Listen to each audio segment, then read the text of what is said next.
Fala aí, galera!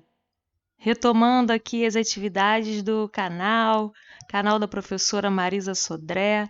É com muito prazer que começamos o ano falando de vírus. Lembrando aí que eu sou professora de Biologia da Rede Estadual de Educação há mais de 10 anos. Tenho mestrado pela FRJ e atualmente curso doutorado pela Fiocruz. Sou professora e coordenadora do pré-vestibular comunitário do Centro Comunitário Servos do Rei, e é com muito prazer que a gente inicia nossas videoaulas do ano de 2020. Como não poderia deixar de ser, nós vemos aqui na nossa tela um vírus. Até porque estamos no ano de 2020 assolados por essa devastadora pandemia do coronavírus. Aqui está ele, esse vírus que é invisível ao olho nu, porém visível ao microscópio eletrônico. O que nós vamos ver no decorrer dessa aula são algumas características gerais dos vírus e algumas exclusivas do coronavírus também. Muitos de vocês, ao olharem para essa imagem, podem ter curiosidade de saber o que são esses pontinhos vermelhos ou o que são esses pontinhos brancos. Todas essas dúvidas espero poder tirar no decorrer da nossa aula, tá bom, pessoal? Bom, então, como a gente já vem falando, vamos ver primeiramente as características gerais dos vírus. Não tem como a gente estudar o coronavírus sem saber quais são as características gerais de todos eles. A primeira é que eles são acelulares. Mas, Marisa, o que isso significa? Significa que eles não têm célula, diferente da gente, tá bom, pessoal? E diferente das bactérias também. Bactéria tem célula, vírus não. Outra característica marcante dos vírus é que eles têm apenas um tipo de material genético, ou DNA ou RNA. A gente não encontra os dois juntos, sempre um ou outro. Eles também não possuem metabolismo próprio. O que isso significa? Significa que eles precisam parasitar a célula de algum hospedeiro, ou seja, são parasitas intracelulares obrigatórios, até pelo fato deles não terem célula, ok? Com isso, a gente conclui que eles são agentes infecciosos muito potentes. É o que a gente tem observado atualmente com o coronavírus, mas não só com o coronavírus, outros vírus também causadores de doenças bem complexas, como o HIV, causador da AIDS, e muitos outros. A gente vê que é bem complicada as doenças causadas por eles.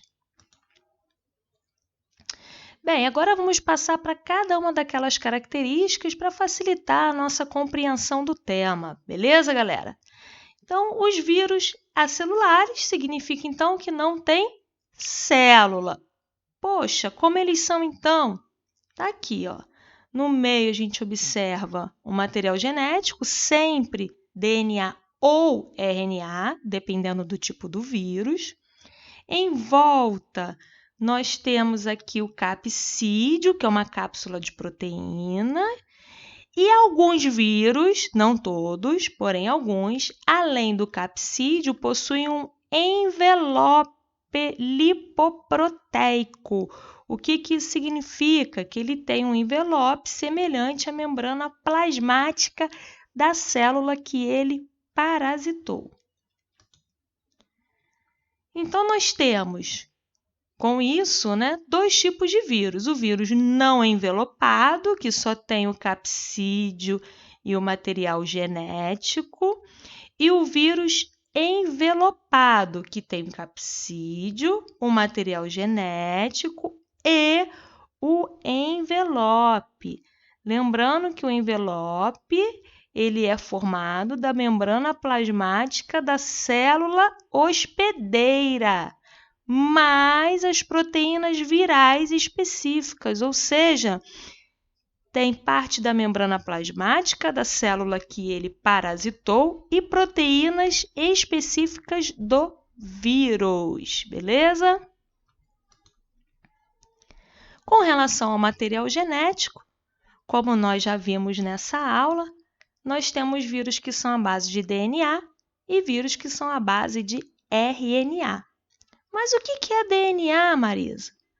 DNA é uma molécula formada por duas fitas, como a gente pode ver aqui, ligadas entre si por bases nitrogenadas. Então, é uma fita dupla ligada por bases nitrogenadas, onde a adenina sempre vai se ligar à timina e a guanina sempre vai se ligar à citosina. Com isso, nós temos aqui a estrutura da molécula de DNA. Então, existem vírus que têm essa molécula dentro do seu capsídeo. Que vírus são esses? Adenovírus, por exemplo. E o vírus da herpes, também um outro exemplo aqui agora de vírus envelopado com DNA.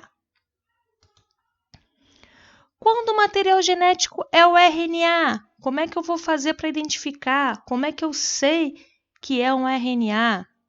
Aqui está.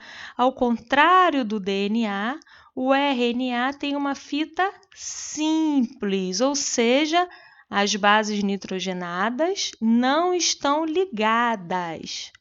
Uma outra característica importante é que o RNA, ao invés de timina, tem uracila. É uma característica também importante dessa molécula.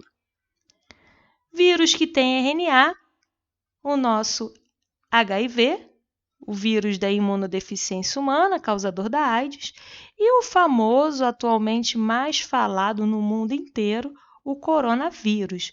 Então, vejam bem, coronavírus é um vírus à base de RNA. Além disso, uma característica que a gente vem falando bastante no decorrer dessa aula é que todos os vírus não têm metabolismo próprio, ou seja, são parasitas intracelulares obrigatórios. Isso significa que todo vírus só se reproduz dentro de uma célula hospedeira.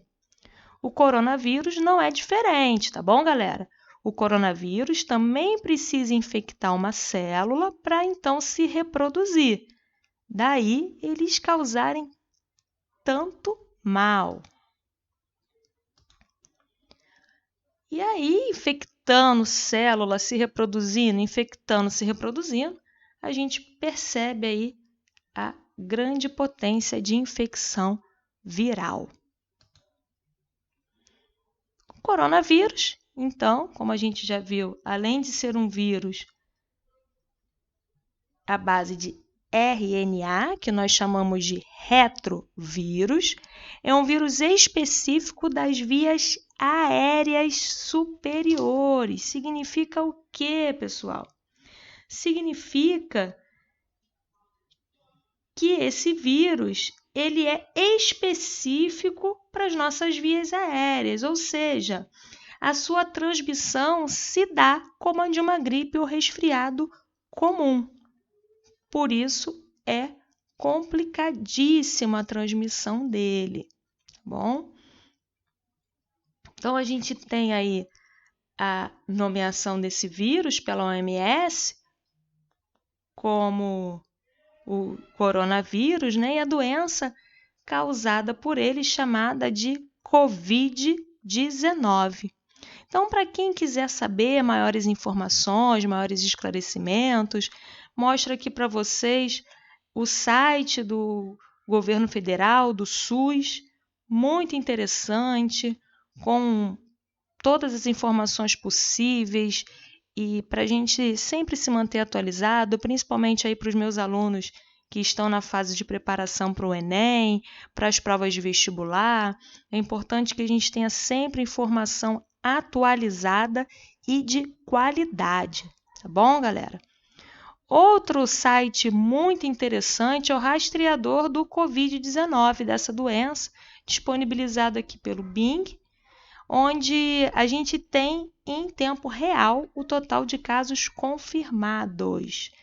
Aqui eu botei ainda agora, então hoje, 18 de abril, a gente tem aí cerca de 2 milhões de casos confirmados no mundo inteiro. Aliás, bem mais, né? 2 milhões e 300 mil e poucos casos confirmados. Então, doença complicada, por isso a necessidade da gente estar estudando em casa. Como a gente vai fazer para se prevenir? Ficar em casa, galera. Ficar em casa, ter toda a medida de higiene necessária, porém não deixar a nossa mente vazia, né? Vamos estudar, vamos nos manter atualizados, que essa fase vai passar. Então é isso, galera. Espero que vocês tenham gostado e entendido um pouco mais sobre o funcionamento do vírus, a importância da gente ficar em casa nesse momento. E qualquer dúvida, vocês podem me seguir no Instagram, nessa minha página oficial do YouTube, e com certeza teremos muitas outras aulas bem interessantes aí pela frente. Bom, muito obrigada pela atenção. Meu nome é Marisa Sodré. Estou aqui à disposição de vocês. Forte abraço, galera!